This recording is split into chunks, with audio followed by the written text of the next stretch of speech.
Jepang, buah bukan sekadar makanan ringan. Buah adalah karya seni, simbol penghormatan, dan hasil dari dedikasi tanpa batas. Pernahkah Anda membayangkan sebuah jeruk bisa dijual seharga ratusan ribu, bahkan jutaan rupiah per buah? Hari ini, kita akan terbang ke negeri Sakura untuk melihat bagaimana teknologi modern dan kearifan lokal bersatu menciptakan standar emas dalam dunia sitrus. Selamat datang di Tretan Farm. Akar tradisi, alur teknologi. Mari bertani cerdas bersama. Selamat datang di dunia pertanian jeruk modern Jepang. Jepang memiliki wilayah pegunungan yang luas, yang sebenarnya sulit untuk pertanian skala besar. Namun, keterbatasan inilah yang melahirkan inovasi.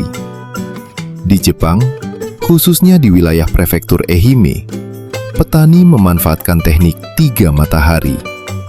Pertama, sinar matahari langsung. Kedua, pantulan sinar matahari dari permukaan laut. Dan ketiga, pantulan dari dinding batu teras sering.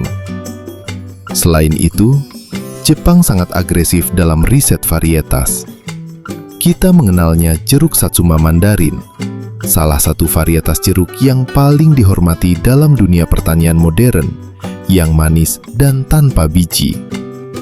Tapi, primadona modern saat ini adalah Dekopon, jeruk dengan punuk khas yang kadar manisnya dijamin minimal 13 derajat Brix. Proses persilangan ini memakan waktu puluhan tahun sebelum akhirnya bisa dinikmati konsumen. Mari kita masuk ke aspek teknis. Pertanian modern Jepang sangat bergantung pada data. Petani menggunakan sensor IoT, Internet of Things, untuk memantau kelembapan tanah dan suhu secara real-time melalui smartphone. Salah satu pemandangan unik di kebun Jepang adalah hamparan kain putih di bawah pohon. Ini disebut taifek atau mulsa reflektif. Fungsinya ganda, memantulkan cahaya matahari ke bagian bawah buah agar warnanya merata, sekaligus mencegah air hujan berlebih masuk ke tanah. Mengapa? Karena untuk mendapatkan rasa manis yang ekstrim, pohon jeruk harus disiksa dengan stres air yang terkontrol. Teknologi irigasi tetes memastikan pohon mendapatkan air yang cukup untuk hidup, namun tetap memicu akumulasi gula yang tinggi dalam buah. Keajaiban sesungguhnya terjadi setelah panen. Di pusat pengepakan, jeruk-jeruk ini tidak disortir oleh manusia, melainkan oleh mesin sensor optik canggih. Setiap butir jeruk melewati sensor inframerah yang dapat menghitung kadar gula dan tingkat keasaman tanpa merusak kulit buah. Jeruk yang tidak memenuhi standar rasa akan dipisahkan secara otomatis untuk dijadikan jus atau olahan lain. Hanya buah dengan bentuk sempurna, warna cerah, dan kadar manis yang pas yang akan masuk ke kotak premium. Inilah alasan mengapa setiap jeruk yang Anda beli di supermarket Jepang rasanya akan selalu konsisten. Bagaimana mereka menjualnya? Jepang adalah masternya branding. Mereka menjual cerita, bukan sekadar komoditas. Jeruk dikemas dengan sangat elegan. Seringkali, satu kotak hanya berisi 6-12 buah dengan sertifikat kualitas. Mereka menyasar pasar hadiah, gifting culture. Di Jepang, memberikan buah premium adalah tanda penghargaan tinggi. Selain itu, sistem koperasi pertanian sangat kuat. Mereka mengatur distribusi sehingga petani tidak terjebak dalam perang harga, memastikan kesejahteraan petani tetap terjaga meski di tengah modernisasi. Dari pertanian jeruk di Jepang, kita belajar bahwa teknologi hanyalah alat. Kunci utamanya adalah ketelitian, kesabaran, dan kemauan untuk terus berinovasi. Pertanian bukan lagi soal kerja kasar di bawah terik matahari, tapi tentang manajemen data dan kualitas yang presisi. Apakah teknik ini bisa diterapkan di negara kita? Tentu, dengan penyesuaian lokal, masa depan pertanian kita bisa secerah jeruk-jeruk di Ehime, Jepang ini. Penerapan teknologi pertanian Jepang di Indonesia bukan sekadar impian, melainkan sebuah peluang besar yang menantang. Namun, memindahkan teknologi dari negara 4 musim yang kekurangan lahan ke negara tropis dengan lahan luas memerlukan adaptasi yang cerdas. Berikut adalah analisis mendalam mengenai dampak, peluang, dan tantangan jika teknologi tersebut diterapkan di tanah air kita. Di Jepang, penggunaan sensor IoT untuk memantau kelembapan tanah, pH, dan suhu sangat masif. Jika diterapkan di Indonesia, kita bisa meminimalisir pemborosan pupuk dan air. Selama ini, banyak petani kita memupuk berdasarkan perasaan. Dengan sensor, pemberian nutrisi bisa dilakukan secara presisi sesuai kebutuhan tanaman, yang secara otomatis akan menekan biaya produksi dan meningkatkan hasil panen secara signifikan. Salah satu kekuatan utama Jepang adalah konsistensi rasa. Jeruk atau melon di sana memiliki standar manis yang sama di setiap buah. Jika diterapkan di Indonesia, kita bisa memutus rantai spekulasi konsumen. Saat ini, pembeli seringkali harus berjudi saat membeli buah di pasar, kadang manis, kadang hambar. Dengan teknologi sortir inframerah, produk buah lokal kita bisa menembus pasar ekspor premium karena kualitasnya terjamin secara sains, bukan sekedar label. Jepang ahli dalam memaksimalkan lahan sempit dengan lingkungan terkendali. Jika diterapkan di Indonesia, kita bisa menanam komoditas bernilai tinggi tanpa bergantung pada musim. Di Indonesia, tantangan utama adalah hama dan curah hujan ekstrim. Penggunaan greenhouse modern dengan sistem climate control akan membuat petani tetap bisa panen kualitas tinggi meski di tengah musim hujan badai sekalipun. Jepang banyak menggunakan traktor tanpa awak dan drone untuk penyemprotan karena kekurangan tenaga kerja. Jika diterapkan di Indonesia, drone penyemprot pupuk dan pestisida sudah mulai masuk ke Indonesia. Ini sangat efektif untuk lahan yang cukup luas. Satu drone bisa mengerjakan tugas yang biasanya dilakukan 10 orang dalam waktu jauh lebih singkat, sekaligus melindungi petani dari paparan langsung bahan kimia. Tantangan utama yang harus dihadapi. Penerapan teknologi ini tidak bisa dilakukan secara mentah-mentah karena adanya beberapa hambatan. Modal awal yang tinggi, teknologi Jepang mahal.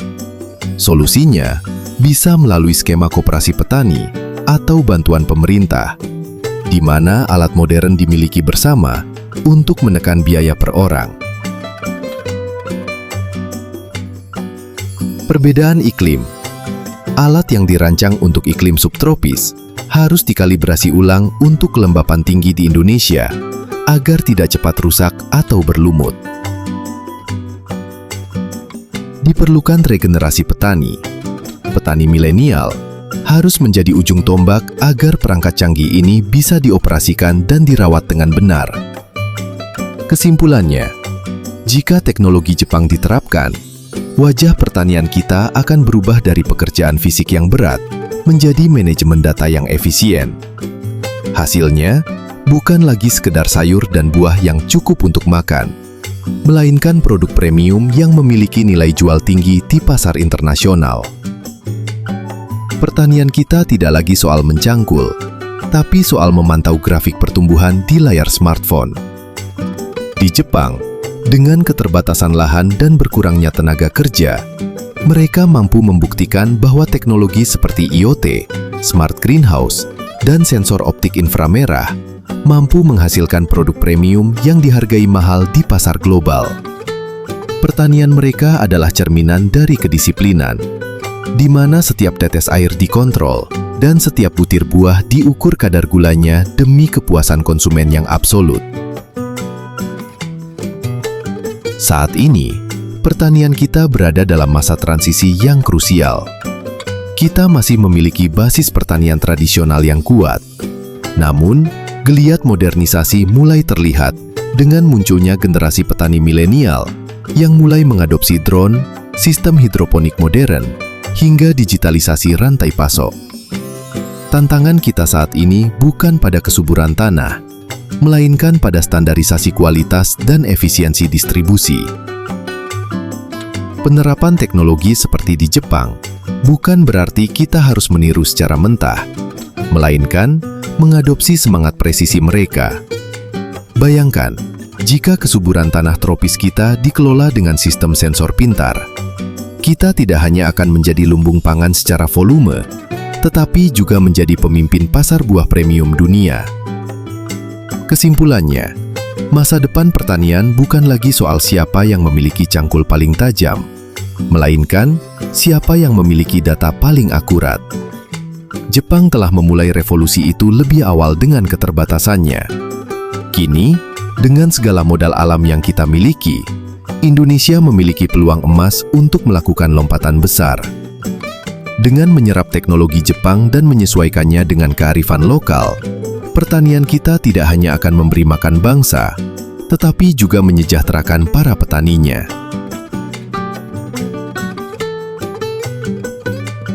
Perjalanan kita menelusuri kebun-kebun jeruk di Jepang tadi memberikan kita satu pelajaran penting, bahwa pertanian bukan lagi soal kerja keras otot semata, tapi tentang ketelitian pikiran dan sentuhan teknologi. Jepang telah membuktikan bahwa keterbatasan lahan bukanlah penghalang untuk menghasilkan kualitas yang diakui dunia. Mungkin kita sering berpikir, itu kan di Jepang, modalnya besar, teknologinya canggih. Tapi ingatlah, setiap langkah besar selalu dimulai dari satu perubahan kecil. Di Tretan Farm, kami percaya bahwa semangat inovasi tersebut bisa kita bawa pulang ke tanah air.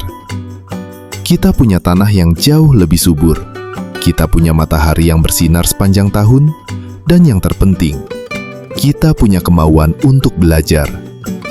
Teknologi presisi, sensor pintar, hingga manajemen kualitas yang ketat yang kita lihat tadi, bukanlah hal yang mustahil untuk kita terapkan di kebun-kebun kita sendiri.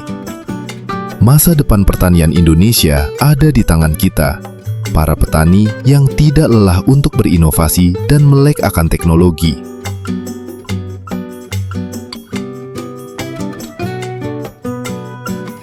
Saya Tretan Farm, mengucapkan terima kasih sudah menyimak edukasi kali ini. Mari kita ubah wajah pertanian kita menjadi lebih modern, lebih efisien, dan tentunya lebih sejahtera. Jangan lupa untuk terus dukung channel ini dengan cara klik subscribe, nyalakan lonceng notifikasinya, dan bagikan video ini ke rekan-rekan petani lainnya agar semangat modernisasi ini terus menjalar ke seluruh pelosok negeri. Saya Tretan Farm, salam estoh.